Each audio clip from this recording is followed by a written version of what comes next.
All right, hello, WonderCon. I am thrilled to be here to dive into some amazing genre-fueled projects. So let's jump right in. So first, I've got a question for all of our panelists. Can you briefly tell us what drew you to working in genre films like horror, sci-fi, comic book adaptations, or action? Let's start right here. Starting with me. Okay. Hello, everybody. It is my first WonderCon. I'm very excited to be here. How did I get started? I've always been a fan of spooky stuff. I grew up in the Pacific Northwest, which in hindsight kind of felt like Bigfoot's backyard. I grew up outside of the forest and having all this local mythology about strange things in the woods. We're also UFO County. Mount Rainier, where some of the first UFOs I think were ever recorded, seen in like the 1940s and 1950s. So I had this ambiance of weird stuff just in my backyard that I think proliferated throughout my childhood. And I would go to the library, I would take out like 20 books of ghosts, of UFOs, of mythology, of cryptids. And so it just became part of my DNA growing up. And also I'm a child of the 80s, and so I'm coming up with Amblin movies. I am a huge fan of Temple of Doom and anything Amblin and anything ILM related. And I think that just also became ingrained in who I am. I think working in genre allows you to tap into dark corners of your imagination that more standard fare you may not have access to. And I've found going into work every day still allows me to explore some really weird, cool stuff, and it feels like a blessing. Hi everyone, so happy to be here today. This is actually my first WonderCon as well, so I'm a little bit nervous, but nice to meet everyone. I'm a recording mixer on the last season of What We Do in the Shadows. I've growing up also has always been very drawn to these genres because I grew up in the 90s. I grew up in Beijing, China, so a lot of the times the movies that came from America, like only the action, the sci-fi genre wouldn't make it overseas. So growing up, like consuming the American films has always inspired me, which led me eventually to come to this country and now I'm working in the industry as well. And that's another reason that I'm really drawn to these genres, also because I'm a person that's in the sound industry. These are also the genres that really allow the most creativity from sound artists, I would say, to get to collaborate with filmmakers and really come up with sounds and ideas that are just so out there and have sound to contribute to such a big part of the storytelling. As someone who works in post sound, that's always just like such a pleasure to experience in our industry, I would say. Hey everyone. As a kid, for everyone universally, right? When you're young, you're automatically in your own fantasy, right? I have a niece now, and just watching her, you're 4 years old, I can see she's in her own world all the time. And I realized, hey, that was me and that was all of us. And so I think it was just about not ever letting go of that, of always wanting to remain master of your own realm and wanting to, dream things up and never let go of that stuff. And then, growing up in the 80s, 90s, Jurassic Park, Back to the Future, Richard Donner, Superman, those, you combine what I just said with it, seeing those films, and then it becomes inescapable, right? It imprints onto your childhood. So I think it's just about following through with that and not wanting to ever grow up. Oh, here we go. Hi, everybody. This is my first WonderCon as well. Really happy to be here. Thank you for coming. I have been interested in science fiction and fantasy since the beginning. I grew up in Northern California, and ILM was actually my hometown. And so a friend of mine that I grew up with, his father ran the model shop. And so in high school, he would give us a wink, and he'd say, if you happen to go over into the canal and you are in the backyard of this house, you might see something cool tonight around 11:56. And we'd go there, and they would blow up the Enterprise. And I mean, it was, they'd have all the high-speed cameras. I mean, and you show something like that to a teenage kid, and you're gonna get them hooked. I have always been a science fiction fan. Star Trek has been my fantasy job my entire life. I'm incredibly blessed and fortunate to be working on it. But I went to film school, and my first job out of film school, I was looking at sort of, back in those days, they used to publish a book that had all the different production companies and where they were and how to get in touch with them. And I had a list of like my fantasy jobs. My fantasy jobs were basically Buffy the Vampire Slayer or Star Trek. And I started going down the list, and I got really lucky that there was an opening as a PA on Buffy the Vampire Slayer. And I think in my first week on the job, I got into a long, heated discussion with one of the editors about how much sunlight a vampire could actually be exposed to. It was a good like 30, 40 minutes of like, no, like, just for a second, and like, no, they turned to dust, and it was back and forth. And the idea that I could make a living having those conversations, I think that's the best thing in the world. And I'm just, I've looked at other job ideas over the years, and everything else feels like work. And playing in this world feels like play. And if you can make a living playing, that's the way to do it. That's me. What's up, everybody? Thank you so much for coming out. I was saying to Zach in the car on the way over to Anaheim that just personality-wise, I am not the type of person who likes to do the same things over and over. I get very bored very quickly. And so like my goal in life is to always work on a different genre based on whatever the last genre I did was. Like, it's the only way I can operate. And so like sci-fi, horror, superhero, like they all just kind of allow you to do something new and do something fresh. And even within those genres, they're so creative, and there's so many creative personalities, like everybody up here, they like, you just constantly have different kinds of stimulus, like inputs going into your system. And so you can always come up with something that feels fresh. So for me, that's what makes me tick. And like, otherwise I'd be bored. Hi, everyone, I'm Zach. I think about, for composers, kind of the music that inspires a lot of composers to get into the business. And I'm sure a lot of your favorite film scores, if you really name them, I'm sure they're probably from a genre movie of some sort. And I think that's just because it allows for the most creative palette. I generally get the most excited about projects that just get me supremely jacked up. So like, I walked out of Pirates of the Caribbean 2003, and like, that is the movie that made me want to score projects, because I was like, why do I want to feel like a pirate like 24/7? Why am I feeling like this? And I discovered that it was the music, and that's what it was. And I was starting to play guitar and writing music, and I said, well, here was like a way for me to pivot into manipulating audiences like yourself into feeling like either pirates or feeling like a superhero or anything like that. And I mean, we're living the dream just in terms of our genre scoring. Like, I mean, we scored Daniel LaRusso crane kicking Terry Silver, and we score Spider-Man. Like, you can't ask for anything better. So, yeah. Amazing. So basically, we're all the same. We're all the same here. Okay, so we are gonna start, Brett, back to you. Both Companion and Heart Eyes have very distinct tones. One leaning into sci-fi horror and the other leaning into more romantic horror. How do you balance these tones in the edit to make sure that the film stays true to that emotional core? Yeah, great question. I think you kind of answered your own question. It's finding that emotional core. That's the most important thing. I think I always get a little intimidated when I'm first looking at a script, when I'm first looking at the rough template of this is what the movie needs to be. You're trying to aspire to something.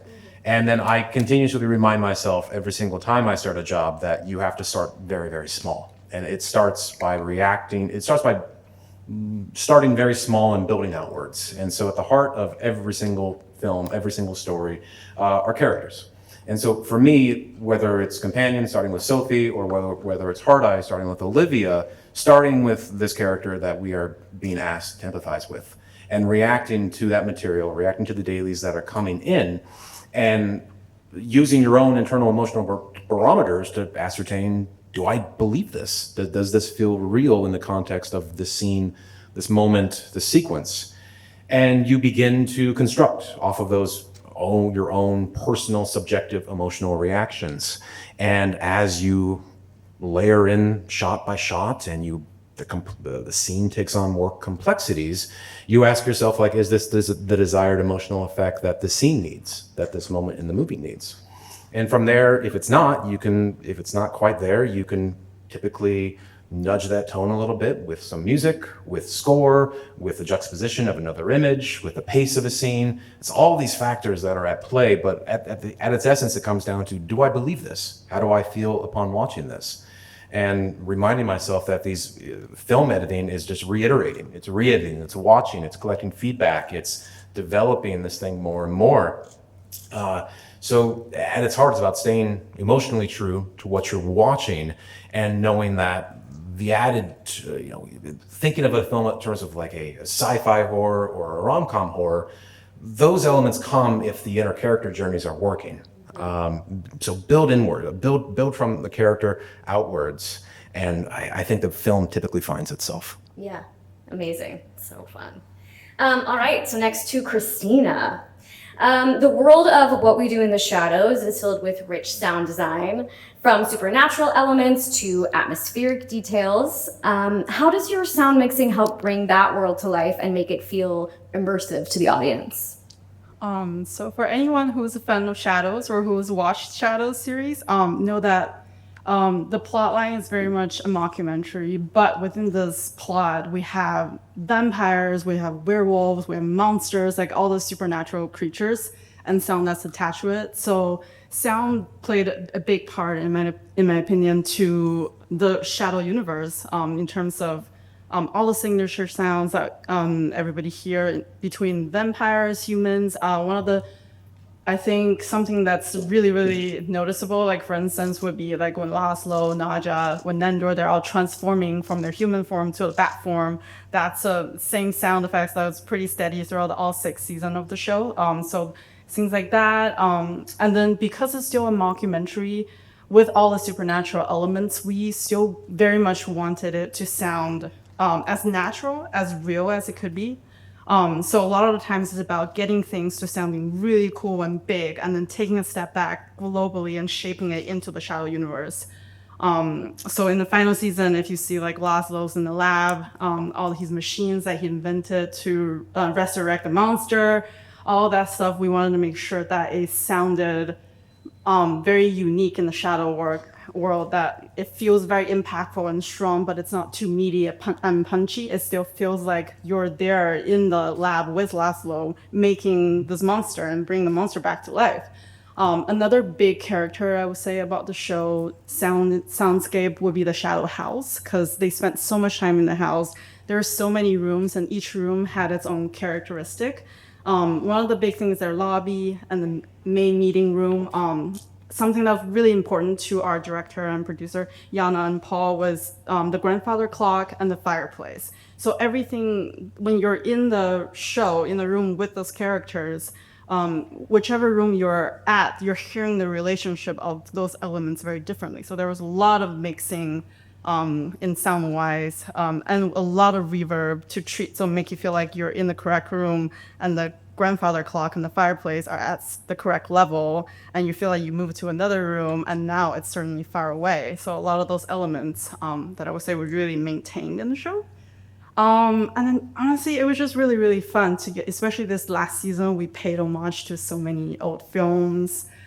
So did a lot of studying those films, listened to those films and how they were mixed, and getting to recreate that as close as it can be.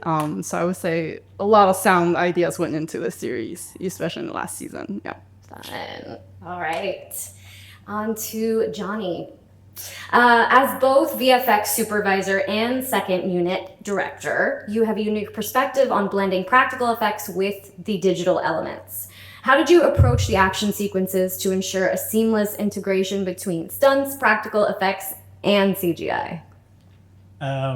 Well, for those who have watched The Penguin, it's, we've seen so many iterations of Gotham City and that universe. But in this iteration of it, and taking a cue from its predecessor, The Batman by Matt Reeves, is this Gotham was so grounded, right? We had to, it was from the beginning, the edict was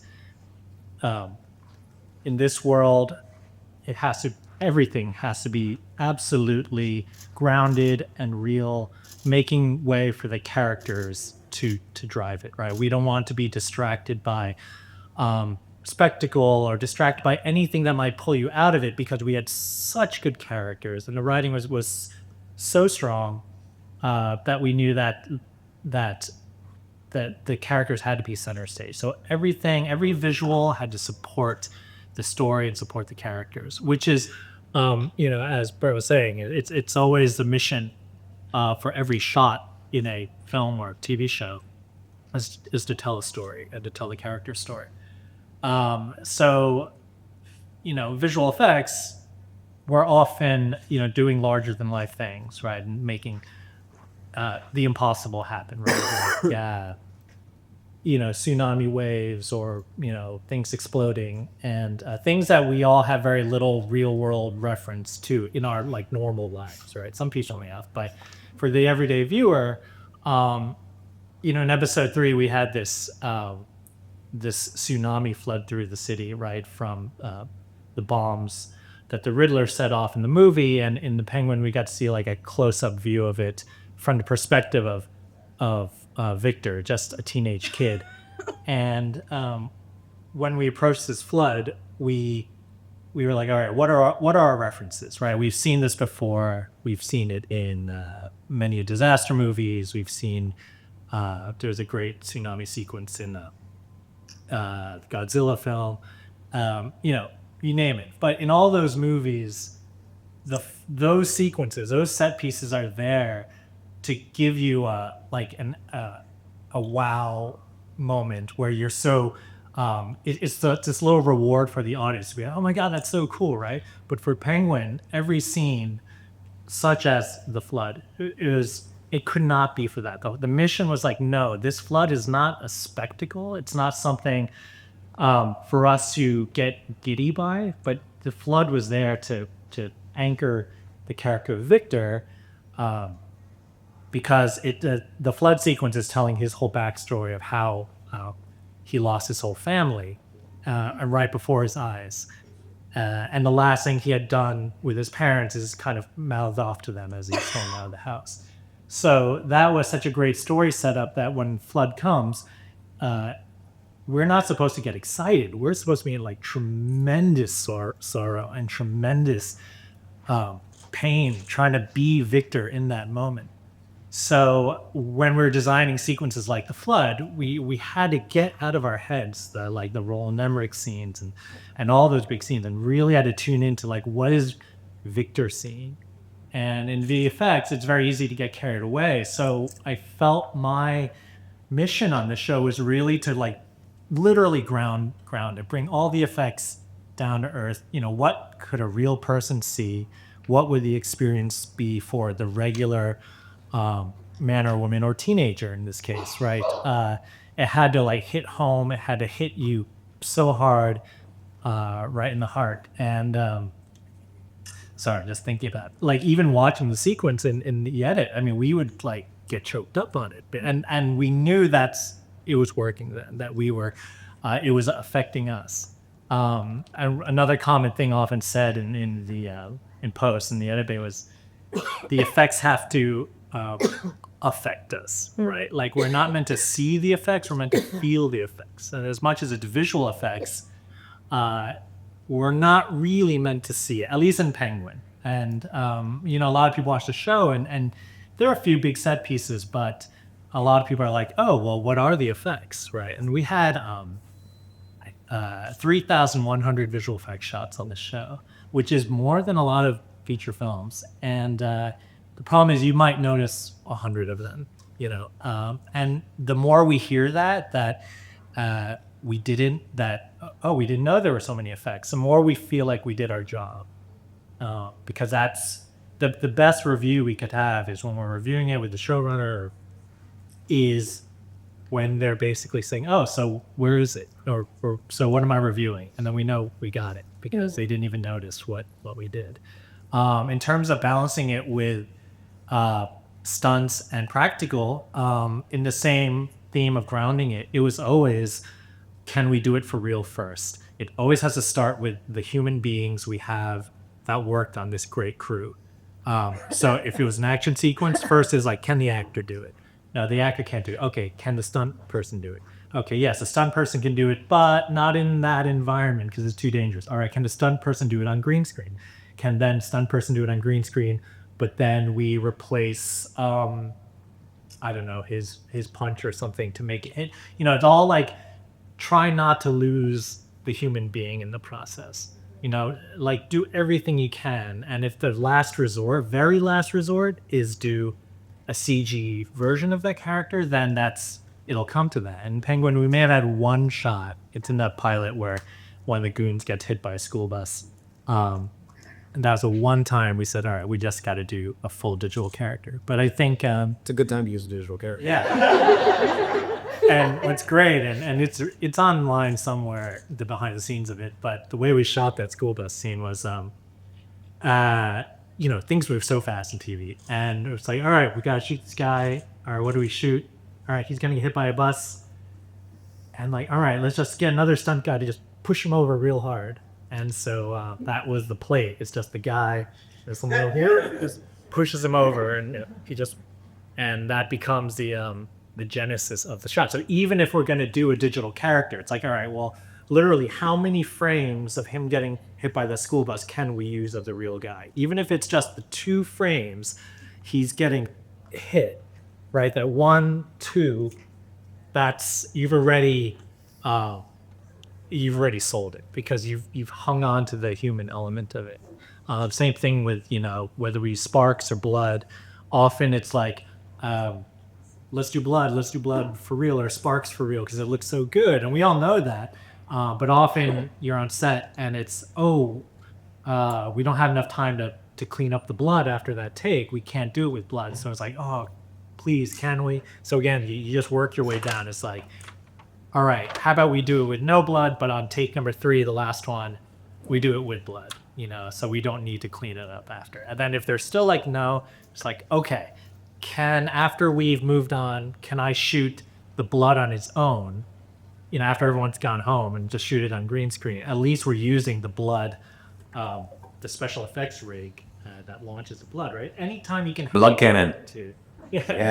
Anytime you can hang on to what this hardworking crew has spent all night developing and planning, the more you've like retained the souls of everyone on the show. So yeah, and you know, when we have to use CG, we'll do it, of course. But so yeah. Yeah, I think it's so cool. It's like this is a recurring theme that even when you have all of these fantastical elements, it really is just about what makes it real to you. Like that story, those feelings are the most important thing. That's why it allows all of this stuff to land. You mind if I jump in really quick? Yeah. One of my favorite moments I have in dailies is when that blood cannon pops out. I don't know if you guys know this, but when someone gets sprayed with blood, it's because you have a giant pressurized nozzle that is shooting red liquid into an actor's face. And their expressions are so priceless because they never quite anticipate when it's going to happen. It's like, okay, we're going to do it on 3, 1, 2, boom, and they launch it off. And that's 90% of the shot, right? It's not even the blood, because sometimes it moves so fast, you don't even see those specks climb up. But when the character reacts, or the other characters in the scene, even the camera sometimes will like react because the operator is dodging something. I mean, that is more of the effect, you know, than to see the effect. Yeah, so fun. All right, on to Jon. As an editor for Star Trek Discovery, how do you collaborate with the VFX team to ensure the visual effects enhance the narrative without fully overwhelming it, especially in the high stakes space scenes? So I was reminded recently that there's an adage in editing that, and I don't know who made this quote, so I apologize. I'm not going to take ownership of it. But an editor should never, an editor's responsibility is to never bore the audience and never confuse them. And that ends up applying to everything an editor touches. The visual effects side of things is really exciting because one of the reasons that I love Star Trek specifically is because the editors get involved in the visual effects process so early. When I first started on Discovery, the director who was shooting the pilot, I was supposed to start at the end of January, and he called me, I think on January 2nd, and he said, John, I'm up here in Toronto, and they keep giving me these animatic shots, and I can't make heads or tails of them. Can I send them to you, and can you cut them together in a sequence so that we can get an idea of what this is going to work? Because every shot is tens of thousands of dollars, and I can't afford all the shots, and I can't afford to do every idea. And there's a ton of ideas floating around. And so I said, of course, I'd love to. I mean, sure. And so he sent me all this stuff, and I cut together a sequence. I don't know if anybody has seen the original pilot of Star Trek Discovery, but there's a sequence when the main character, Burnham, puts on a spacesuit and goes out into an asteroid field to go check out this derelict Klingon artifact. And it's 3 or 4 minutes of visual effects material, and a lot of it is pure CGI, and some of it is our incredible actress Sonequa hanging on a harness on a soundstage. And I took all this footage, and I sort of took all the animatics and the storyboards, and I put in my favorite soundtrack, and I think at that point it was probably something from Gravity. And I added all these, kind of cut together, like, this is what I think would be a really exciting, cool sequence here, and it tells the story. And I sent it to the director, and he turned around and he said, this is great. I'm going to fly you up to Toronto, and I'm going to take you away from your family for the next couple months. Because this is great, but I need you here. We need to be collaborating in person. This isn't going to work if I'm on set and calling you. And so he flew me up to Toronto, and so I got to be a part of the conversation from day one on how the visual effects were going to be incorporated into the edit, and how the production team was going to support the visual effects by shooting practical things, whether it was Sonequa hanging from a wire harness, or whether it was going to be a full CG, or whatever it happened to be. And so, I mean, I really got hooked. I had entertained the idea of doing directing before that, but being on set and being an integral part of the whole conversation from the very beginning of the conception to the final delivery for the sound, being on the mixing stage and the final mix and coming up with the right sounds for the footsteps on the sarcophagus. And I fell in love with the whole process, and I said, you know what, I'm going to want to get involved as a director. And then I just had to figure out how to strategically make that happen.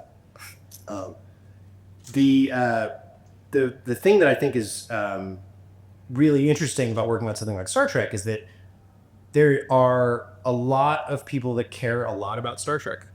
There are fans that have been fans of the franchise longer than I've been alive, and I'm not young. And they care a lot about it. And so there's another side of it too, which is, on the one hand, we're working with the visual effects team, we're coming up with stuff that's cool, and we've got all these modern tools, but at the same time, you want to be very aware and almost reverent with the stories that you're telling and how you're telling them, because there are a lot of people that care about this franchise and that want it to continue to be something that they can share with their children and their children's children for a long time. And so it's this wonderful balance. I mean, again, I've been a Star Trek fan since I was able to pay attention to media. But there's this wonderful playground you get to play with visual effects and in editorial. And we get to, because everything is manufactured, we don't actually go into space. So everything is made up. And so we get to really play around with ideas, and every department comes together and collaborates in really interesting ways. But one thing I will say is that we are all constantly trying our best. I think almost everyone on board the Star Trek franchise is a serious fan. In fact, Johnny and I were talking earlier, and he said that one of the things about Star Trek is it has a little bit of a reputation in the industry because you can sometimes get better prices from people for what they'll do because they're fans of the work. So they'll actually work for less to go work on Star Trek than they'll work on other places. And that's definitely something that is sometimes factored into the way we get our budget stuff. Whoopi Goldberg, right? Yeah, I mean, Seriously, did it for Flair. There are actors, there are visual effects artists, there are sound supervisors. There are secret Star Trek fans in every nook and cranny of the industry. And when you say, you could help us make a new Star Trek show, but I don't know that we have the budget to pay your full rate. A lot of times people always say, you know what, I'll take a hit in order to work on Star Trek. I know I have. But it's also to be a part of something that you are so proud of and so excited about. And I don't think anyone's working on Star Trek for peanuts, but there's that level of passion. Is that people are doing it for more than just the money sometimes, and so it's exciting. I mean, I am very good friends with our visual effects team. We work hand in hand with visual effects and sound and music and production to come up with these visions. And then everyone sort of all leans in and rows together, and the canoe moves forward, and we go into space. Great. All right. Leo and Zach. Both Cobra Kai and Your Friendly Neighborhood Spider-Man have very distinct musical identities. It's like a whole character in the show. How do you approach scoring these projects to match their unique tones while staying true to their roots, whether it's the 80s nostalgia of Cobra Kai or the youthful energy of Spider-Man? Zach and I have a policy that for us, enthusiasm is like the driver of all creative decisions that we make, whether it's like who has an idea for something, what gets us, as Zach said before, jacked is one of our main operative emotions. And so like when we watch something, we're always taking like the point of view of like, well, if we were just fans of this and watching it, what creative decision is going to make us the most jacked? Often that involves different genre influences. We like to think that we kind of draw influences from places other people might not, just because it is kind of fun for us. Like, for example, neither of those shows, but in our clip reel, Twisted Metal, we were like, well, let's do this. It's kind of a road movie because it involves cars. Like, let's do this with like a boot gaze, like hybrid country ambient thing, because that got us jacked on that project. So it's all about being jacked. With Spider-Man and Cobra Kai. Our publicist is shaking his head every time we say jacked. Jacked. With Spider-Man, for example, there were like a few influences that sort of jumped off the page, so to speak, when we were watching the first early episodes. One, the animation style is super cool. It's like this retro comic book style thing, and even though this is not so much a retro influence, like it reminded us of anime a little bit, and so we wanted to like bring a love of anime to the score, which for us means like super high energy music and super melodic music, like way more melodic than I think a lot of like Western storytelling, like film music uses. Like we like themes in Hollywood, but like they're not always like super busy themes. But if you go and you watch anime, like the melody is active. It's always dancing around. Like you can really just like zoom and sing along with it. So like that was influence number one. We wanted all that energy to propel you as the audience as you're watching Spidey swing around the city. And number two is just kind of like the city itself. New York has always been like a big character in the Spider-Man franchise. And there's a lot of musical influences you think of with New York, namely like jazz. We didn't want to do a jazz thing because, I don't know, it turns people off and it's also just kind of hard to get it into the film music box.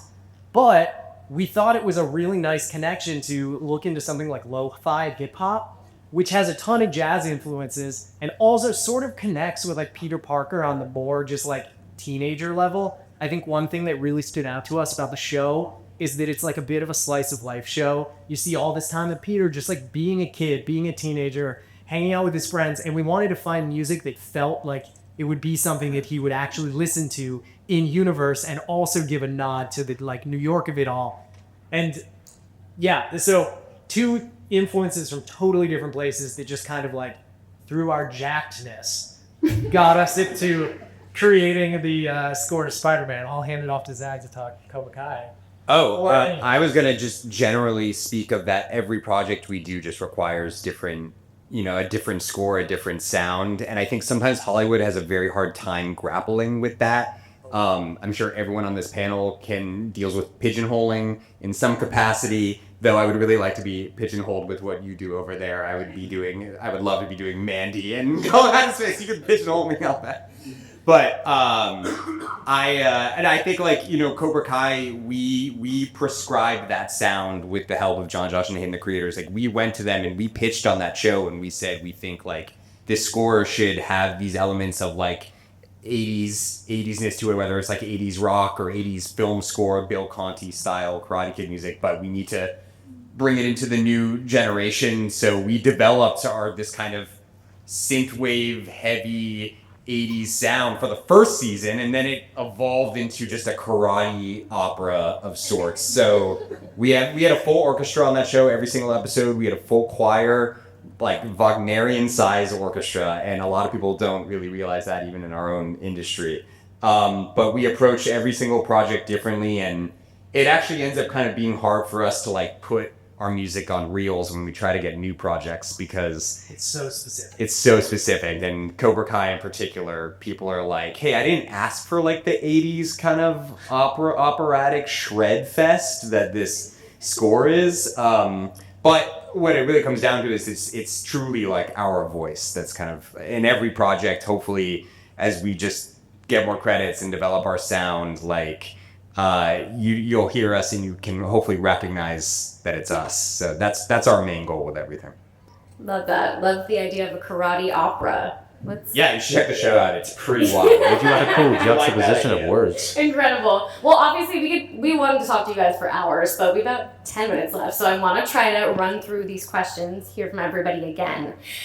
Are we ready to do that? All right, let's go. I'll try. So, Brett, Yes. horror is all about timing. What goes into making a scare moment work in the edit, whether it's a jump scare, a slow burn tension, or a very unsettling reveal? That is an excellent question. I don't know where to start. I love doing scares. I think my favorite thing about them is that I have to try and scare myself while making them happen. So I see how everything is constructed. I am putting the shots together. I am putting the sound design in, and my goal is to make my hair stand up on my own arms while doing it. And you'd be surprised it happens. Like you can, things come and slip into place if you were in it. You can make it work. I mean, there are several things I try and do when I approach a scare or a scene that requires a scare. I think first and foremost, you're always trying to think back to an evolutionary standpoint. At one point, we were all creatures living in caves, hearing something outside that we didn't know what it was, or we're up in a tree hearing something down in the forest. And so you're trying to trigger that little amygdala in the back of your brain, that sense of fight or flight.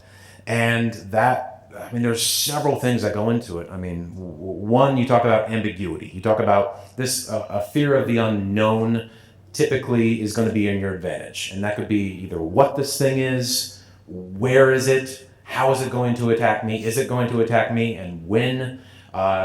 There is generally a sense of investigation, of like trying to see if this thing is a threat. So in a typical scare scene, if you acknowledge that there is some kind of presence outside of your peripheral, there's a point where that character is either going to figure out what this thing is or try and reach safety, get away from this thing as the thing is surmounting in dread. And then most scares, a lot of them have a sting element. I mean, you call them a jump scare, you call them a sting. I get so annoyed when people call jump scares easy because they are not. I mean, a cat jumping out of a closet is easy, yes. But the 90% of making an effective scare work is that the foreboding, minute, 4 minutes, 5 minutes leading up into that, building the tension, building the sense of misdirect. And sometimes that false sense of safety. There's a moment in Hard Eyes that is one of my favorite scares in the entire movie. For people that have seen the movie, there is this very tender conversation happening between our two leads in a van, whilst a hippie couple is in the back having sex. So good. And there's a call and response sequence that's very funny, very silly, where the people in the back who are having sex are reacting in live time to this very heartfelt, tender conversation happening in the front seat. And you think you're safe. And you think that in this comedic element, there's not really going to be an immediate threat because tonally we've kind of shifted. And then the couple in the back seat start making a lot of noise. And there is a killer, a masked man, out wandering this drive-in movie theater where we are at. And all of these noises in the back seat caused by this couple are bringing all this attention. So the next 30 seconds of just ramping noises of happening in the back seat are attracting this villain to the van, and you don't know, is he going to hear this? Where is he? And then back of the door opens and we reveal this hard-eyes villain at the back with a machete, and blood ensues. It's one of my favorite things to construct these things because it is editing at its heart. It's all about timing. It's about rhythm. It's about calibration of tone. And you really have everything at your disposal. You're working with all departments. So it's not just me. It is the actors being in the moment. It is the proper photography. It is a great set art direction. It's all these elements and all these departments coming together to really make something sing. They're one of my favorite things to do because they require such tangible craftsmanship from all these individuals. And you can tell when it works. You can be in a movie theater and you can tell if people are squirming in their seats, if they look at the ground, and if they react in unison. It's just like getting a big laugh in a movie. There's nothing better for me. Yeah, love it. All right, Christina. We've already talked a little bit how you guys were recreating or doing homages to classic horror films with sound. In that season 6 finale, what was your approach to recreating those particular vintage sounds, and what challenges did you face in making them feel authentic? So for anyone who saw the finale of Shadows, depending on where you are when you're watching it, we had several different alternative endings that you were getting. It was really fun to get to mix sound-wise for those specific scenes because we paid homage to Rosemary's Baby, which is a 60s film, classic horror film, and then we paid tribute to New Ha, which is the 80s sitcom, and then The Usual Suspect, which is the 90s feature film. So just to give everybody a little bit of techie, nerdy knowledge of sound, the common format that we are now consuming sound in theaters or at home, the 5.1 surround sound, that wasn't a sound format that became popularized and globalized up until the late 80s or 90s. So any movies that were made before that, you were dealing with a completely different sound system. So when we're talking about Rosemary's Baby, which was made in the 60s, that was completely optical film sound. So to recreate the optical film sound, I did a lot of readings about the nerdy part about the frequency responses. So for instance, for optical film sound, outside of the 100 hertz and the 6,000 to 7,000 hertz frequency, anything outside of that is a hard drop. You're not really perceiving that as an audience anymore. So we made sure in our mix, we're using this plugin called EQ to really recreate that frequency. And then another thing that we're really trying to recreate is the tape hiss sound that an optical film would have. That's something that I actually just generated white noise in my computer as I was on my headphones and processing it through like plugins that are like Fuxbox that makes things sound old and vintage, playing with tape plugins like Kramer tape, and they really back and forth running this white noise through those plugins to just get it sound as identical as it can be with a optical film hiss sound. And I put that into the entire show in that clip. And then playing with things like that, and then instead of using reverb, because a lot of times in sound we use reverb to really make you feel like in the space. Like right now I'm talking in this big empty convention center, there's a lot of PA, a lot of reverberant sound that are in this room that makes you feel like you're really in the room with us.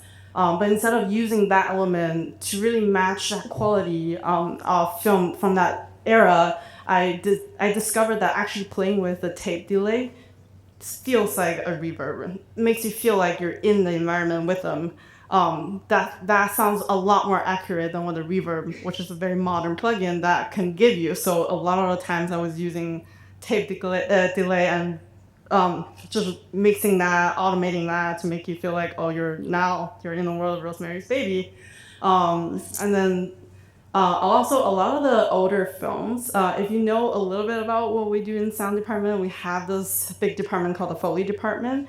In a lot of the older films, we don't really, if you really listen to the sound mix, there isn't a lot of Foley. Like you don't really hear a lot of footsteps. What you really hear more is production sound effects, which is sound effects that you're recording on set. So really getting to like not overplay Foley and making the Foley, which is what we recreate in post-sound process, making that sound like it's on set. So I think all of those was definitely like we really paid a lot of attention in the sound mix to make sure that at the end of it, comparing our shadow Rosemary Baby scene to the real Rosemary's Baby, and feels like it's sounding, this is really sounding almost as if this clip was shot and made in the 60s. So that's So a fun. cool thing to get to do. Love it. All right. Moving right along. Yeah, I hope so. Johnny, there are some safety gun effects that won an award for their role in heightening the action in the Penguins shootout scenes. Can you talk about how these effects were developed and what made them stand out in terms of that realism and safety? Yeah. So, when we first got scripts for the Penguin, we knew there's going to be a lot of gunfire, and but also pair that with the the cinematography style of Batman is all going to be dark scenes. So, these days we're trying to use less and less of live guns on set, even if they're blanks, even anything to just not have something with a real charge in it. But we also lose the light you get from that, the muzzle flash. And, going back even to like Batman animated series, I actually referenced this when we started, was, that show is mastered like, the noir aesthetic of minimalistic noir animation. And, they do these great frames where someone's shooting and then like half their face is lit up, and then great animation technique of just cycling it back and forth, and half their face is lit up. And what a distinct style of something I remember growing up. And then so we're doing this show, it's like, oh man, we can't just paint in this light and visual effects for every shot. We could, but why not try to do it for real? So I built these flash guns, we call it, where basically miniaturize like camera photography strobes into Glocks and pistols and some automatic weapons, so that the actors could actually trigger, and you get the bright flash, and then on the tech side, it actually synchronizes with the shutters of the camera, so you don't miss. Back in the day in film, like you would have to do a gunshot a few times in case you didn't see the flash because the shutter is closed for the time. So it was that luck of the draw. So we made it so that it only fires when the shutter's open, so that we never missed it. But more than that, it gave the actors, we tried it, and it was just all departments, everyone kind of lit up. It's like, oh, I get it. Like the actors were reacting to it, they'd wince at it, they'd be startled by it. The cinematographer, these dark scenes where it's so dark, and we love it, but to have these moments of maybe over stylized, again leaning into that reference I had of just lighting up the frame and these real in-camera lens flares, it just brought this like look. And we tried it on the pilot, in the very first scene where Alberto Falcone gets hit, gets knocked out, and we're like, this is going to be our look for the show. Whenever there's a gun, we're going to have this maybe a little more intense, and it should be flash of light, but it just adds so much, and it looks so much more visceral than if we did it in CG. And of course we could do guns at point blank ranges. No one felt, there's this great security of like no flying shells, hot shells in the room, and it was a nice way moving forward. We couldn't use it all the time, but it was just one of the nice things. And visual effects, I always say, is it's not CGI, it's whatever tool helps solve the production solution.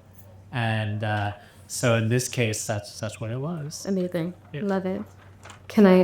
Do we have to wrap it? So many great things to talk about. You guys are going to have to take to all of your social medias and answer the questions we didn't get to, because all of this is so fascinating.